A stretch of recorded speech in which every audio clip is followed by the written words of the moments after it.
That's we're not free, man. We're not free. No, that's hard.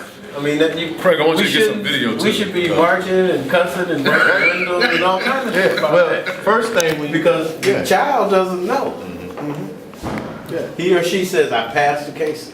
But that's that means you're smart as a 6th grader or 8th grader. Well, but you can't go to high school no more. I mean, how much then of the reticence of participating, of reading, of in being involved in some of the exercises may be a function of, look, I know when I graduate, I'm not going to be prepared for, so what am I doing Exactly. now? I don't think they know that. What? Really, John? I don't think they have even thought about whether I'm going to be prepared or not. I may be wrong. well. Why wouldn't they know? But Why the wouldn't number, they know? but think about the number of people that when we first started were in the 12th grade that were certain they were going to college. When? I mean, here in this classroom, the ones that were in the 12th grade said they were going to college John, can I ask you a question? in September. Can I ask you a question? I'm asking everybody here. Why do you do this? Why are we doing See a Man, Be a Man, male mentoring? Why are we doing this? Because people made us. Serious. Why No. and that's for everybody. That's an individual question, Yeah. right? That's a Yeah, good why question. I'm doing it because it needs to be done and I can do it. And I feel obligated. Why?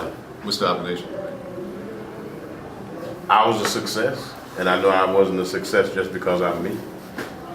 Yeah, help. I had help. Mrs. Strong? I learned each one teach one. You know, I learned each one teach one, and that stands hold. You know, very true to me. If you have the opportunity to teach at least one person something that you've learned, and they have the opportunity to pass that along, slowly but surely we'll be able to rise. Every village raising a child, you know, is a mantra I believe as well. So if you're not my son, you know, you're still a part of my community, you're still a part of my family. So I feel like I have that obligation to make sure you're successful. Mr. Malcolm, you drive a long way to come here. Why you do Because that? I'm mad as a. That's why. That's why. Okay. No, but you serious? Yes. I'm serious. I'm serious. I'm mad. I'm angry. I'm upset that things like this are allowed to happen.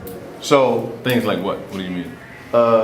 creating all of these, the circumstances and all of these underachieved children.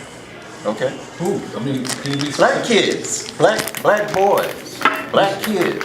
Okay. It upsets me when a brother says he ain't free. That upsets me. I mean, I really get upset. But he feels that way. No.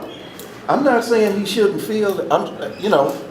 It upsets me enough to take You're upset action. okay. It upsets me enough to do something. Okay. That's it. Okay?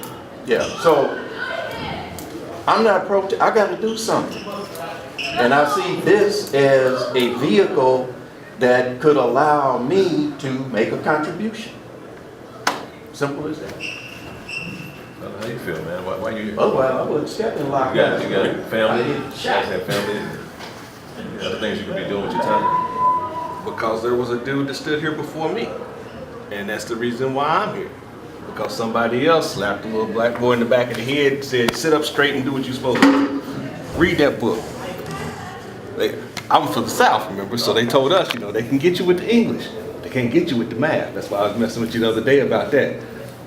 Most of them boys out of Kentucky and all that, you might get them with some of the vocabulary words. But they can break down a sentence and they can do the math. You can count the money. But no, the math, they always said, the math doesn't lie. Right. They can't trick you on the math. Right. The steps are there, the rules are there, the laws are there. You can never divide by 0. Anything multiplied by 1 will always be 1. They can't get you with that. They can get you with the other stuff. So they wouldn't allow low math scores. And then they work with you on the English scores because everybody was a teacher. Read, write, and arithmetic. Arithmetic, that was it. Read, write, So and someone was there to do that to me. Right. It is my obligation to do that for mine and make sure that my community comes up. Because you're right, without it, you know, you'll sit there and go in circles unless you decide to go straight or somebody else says that way. You'll sit there and run in circles all day long. Mr. Boyd, what's your reason for being here? I mean, I know it's not a job for you. It's deeper than that. Like, this is not an easy thing to do. Come here. No, it's not an easy thing to do, but it's the right thing to do. I'm here because I'm committed to, as a value, committed to justice and righteousness, Torrey. And I see that we live in a society where this may very well be the last opportunity for us to avert utter destruction as a people. Now, whether or not there's any inherent value in sustaining an African American culture, at least in North America or across the globe, remains to be seen. But I think we've made ample and consistent, significant contributions to the social life of this country, coming from utter degradation, the bowels of hell, and have sustained untold misery. So I'm here because I know the sacrifices that those that came before me. I was looking at pictures of my grandfather, and just this morning, Johnny Raines and I were talking about this. I was old enough to see a social movement unfold that turned the world around for everybody, not just Americans. I think we went to sleep. I think we felt that we achieved the objectives. Now, clearly, I mean, there's a huge difference in the opportunities that we just talked about today. So when Malcolm says, you know, are you free? I think, yes, I am free. I'm free, but freedom is a relative construct. I'm free relative to what my grandfather, maybe great-grandfather, would have experienced in this country. But I think we fell asleep.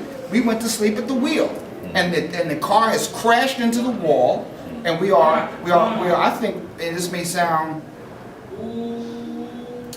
as an exaggeration, but I think, honestly, I think that with this generation, if we don't turn this thing around, when we look at, you know, African American boys are 16 times more likely to be incarcerated than any other ethnicity.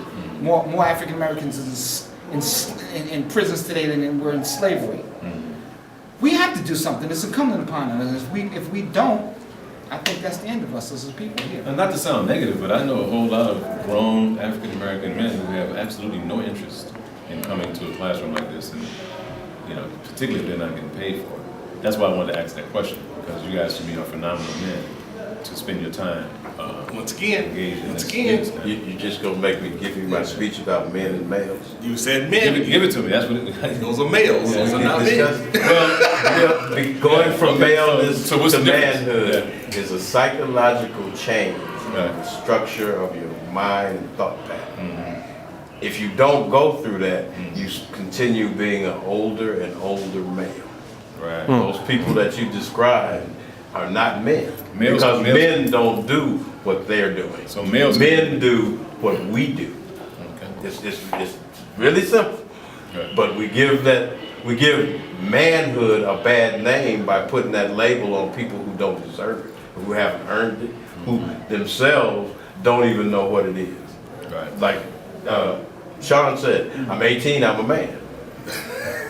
No, you 18-year-old male. Right. And there's no shame Right.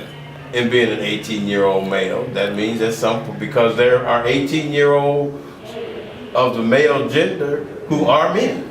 Do we And make there's him feel 70-year-old. bad when we say that? Do we make him feel bad? We make him- no. Before you switch, before you ask the question, you know, when we talk about justice and truth and righteousness, there's a saying that the Messiah used with one another, right? The saying is Kasarian and Gara. You guys? I'm sorry, I was. The Messiah, what's the saying again, please? Yeah, the Messiah used a term. It's in their language. It's Kasarian and Gara, and what it means is, so, how are the children?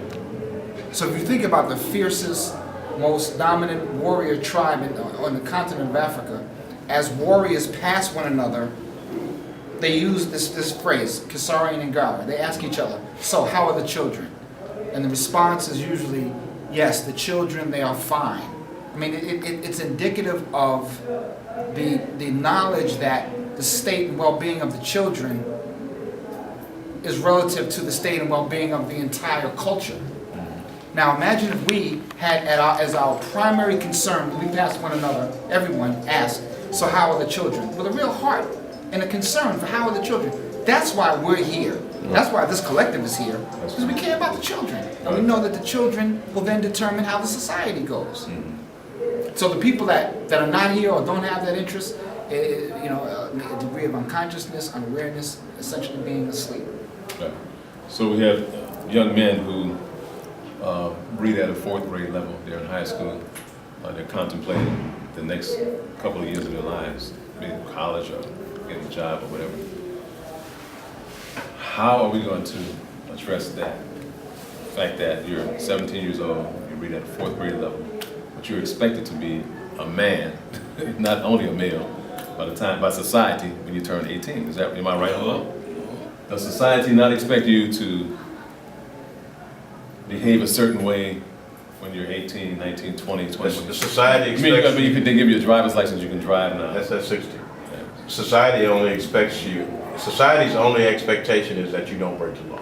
Be a responsible They citizen. don't care how old you are. That's all they I mean, want. that's all society expects of you. Don't break into my house and don't do crazy stuff. Be a Yeah, responsible beyond that- citizen.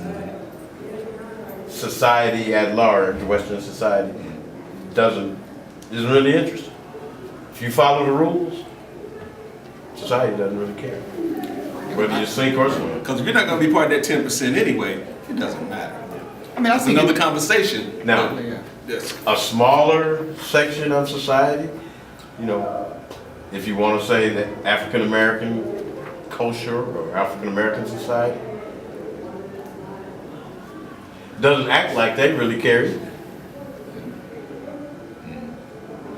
So it looks like the portion of society that cares is in this room for the purposes of this discussion.